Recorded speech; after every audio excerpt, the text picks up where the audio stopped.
جو رائٹس دوسرے religious groups کو دیے گئے ہیں صرف مسلمانوں کو ٹارگیٹ بنا کر ان رائٹس سے محروم کیا جا رہا ہے، اور جو ایکٹ لایا گیا ہے اس کے نتیجے میں وقف میں جو مال ایڈمنسٹریشن ہے، کرپشن ہے، اس کو اور بڑھاوا ملے گا، ایڈمنسٹریشن اور خراب ہوگا، انکروچمنٹ اور بڑھے گا۔ انکروچرز کو بجائے سزا دینے کے گویا ایوارڈ دیا جا رہا ہے، لمیٹیشن ایکٹ ختم کر کے جو لوگ 20 سال سے زیادہ وقف کی زمینوں پر قابض ہیں ان کو مالک بنایا جا رہا ہے، سزائیں کم کی گئی ہیں۔ تو یہ سب جو پورا رجم ہے وقف ایکٹ 2025 کا، ہم سمجھتے ہیں کہ یہ بہت ہی نقصان دہ ہے۔ یہ صرف مسلمانوں کے لیے نقصان دہ نہیں ہے بلکہ پورا جو کانسٹیٹیوشن کا ارینجمنٹ ہے، separation of power, autonomous institutions,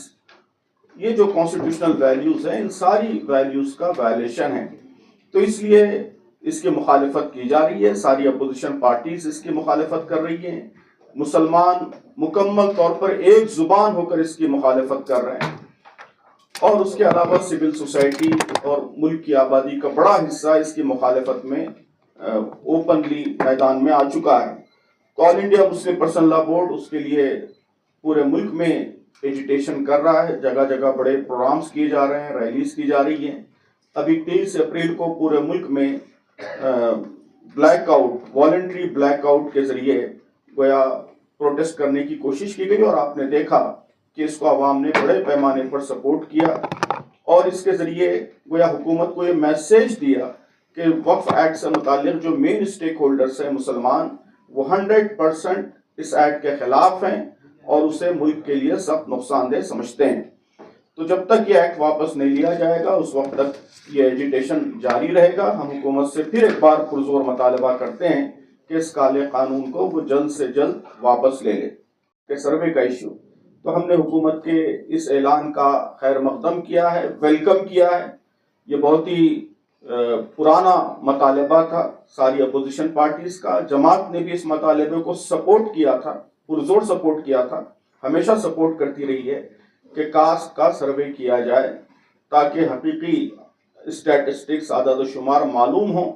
اور جو مختلف کاسٹ، خاص طور پہ جو بیکورڈ کاسٹ جن کے ساتھ کئی صدیوں سے انجسٹس ہو رہا ہے، ناانصافی ہو رہا ہے، ناانصافی ہو رہی ہے پاپولیشن میں، ان کے ریشو کے مطابق ان کو حصے داری دی جائے۔ تو ہم سمجھتے ہیں کہ گورنمنٹ نے یہ جو اناؤنسمنٹ کیا ہے تو یہ بہت ہی ویلکم اناؤنسمنٹ ہے، ہم نے اس کو ویلکم کیا ہے، لیکن ساتھ ہی یہ مطالبہ کیا ہے کہ یہ سنسس اور یہ سروے بہت ہی ٹرانسپیرنسی کے ساتھ ہونا چاہیے، حقائق پر مبنی ہونا چاہیے۔ اس کے لیے سول سوسائٹی نے بہت سے سجیشنز دیے ہیں، ان سجیشنز کا لحاظ رکھتے ہوئے اس سروے کو جلد سے جلد کمپلیٹ کیا جانا چاہیے، ٹائم باؤنڈ ہونا چاہیے،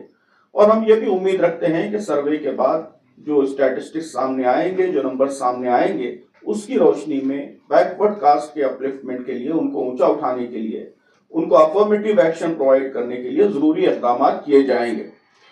آج سے 70-80 سال پہلے ریزرویشن کو بہت ہی امپورٹنٹ میجر کے طور پر اختیار کیا گیا، لیکن اب جب اکنامک سینیریو ہمارے ملک کا پوری طرح بدل گیا ہے، اب جابز کا بڑا حصہ وہ پرائیویٹ سیکٹر میں ہیں، تو اس صورت میں اس نئے اکنامک سینیریو میں بیکورڈ کمیونٹیز کے اپلفٹمنٹ کے لیے، ان کو افرمیٹیو ایکشن پرووائڈ کرنے کے لیے بہت سے نئے میجرز کی، نئے پالیسی انٹرونشنز کی ضرورت ہے۔ تو ہم امید کرتے ہیں کہ کاسٹ سروے کے بعد جو حقائق سامنے آئیں گے اس کی روشنی میں اس طرح کے میجرز ضرور لیے جائیں گے۔ بس تو یہ اہم باتیں تھیں جو ہم اس وقت بیان کرنا چاہتے تھے۔ اب اس پر اگر کوئی کوشچن ہے، آپ کی جانب سے کوئی سوال ہے تو اس کا استقبال ہے۔ ہندوستان میں جو لیبررز کے مسائل ہیں اس سے متعلق بھی ہم نے کچھ باتیں عرض کی ہیں کہ ملک میں جو مزدور ہیں، مزدوروں کی سچویشن دن بدن خراب سے خراب تر ہوتی جا رہی ہے۔ 8 سال ہو گئے minimum wages act, minimum wages میں اضافہ نہیں ہوا ہے۔ پورے ملک میں جو لوگوں کی آمدنی ہے وہ بڑی ہے، ملک کی دولت بڑی ہے، حکومت خود دعویٰ کر رہی ہے کہ جی ڈی پی وہ 6%، 7% کے ریشو سے بڑھ رہی ہے، لیکن اس کے باوجود 8 سال سے منیمم ویجز میں کوئی اضافہ نہیں ہوا ہے۔ اور اس کے علاوہ بھی لیبررز کے جو بہت پرانے مطالبات ہیں کہ ان کو سوشل سیکیورٹی فراہم کی جائے، اور جو لیبر لاز ہیں ان کو اور زیادہ ہیومین اور زیادہ لیبر فرینڈلی بنایا جائے۔ بہت سے جو انفارمل سیکٹر کے لیبررز ہیں جو فیسلٹیز سے محروم ہیں، چونکہ باقاعدہ ان کا رجسٹریشن نہیں ہے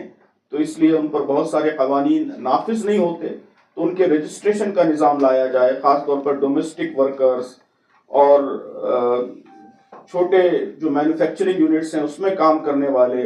ہاکنگ اسٹیشنز میں کام کرنے والے، اس طرح کے جو لیبررز ہیں ان کا رجسٹریشن اور ان کو سوشل سیکورٹی سے متعلق فیسلٹیز فراہم کرنا، اس طرح کی بہت ساری چیزیں جو ہندوستان میں بہت زیادہ ضروری سمجھی جاتی ہیں، اس کے سلسلے میں کوئی اقدام ابھی تک نہیں ہو رہا ہے۔ تو ہم نے مطالبہ کیا ہے کہ یہ کام کیے جائیں اور لیبررز کو ڈگنیفائڈ لائف فراہم کرنے کی طرف حکومت پیش رفت کرے۔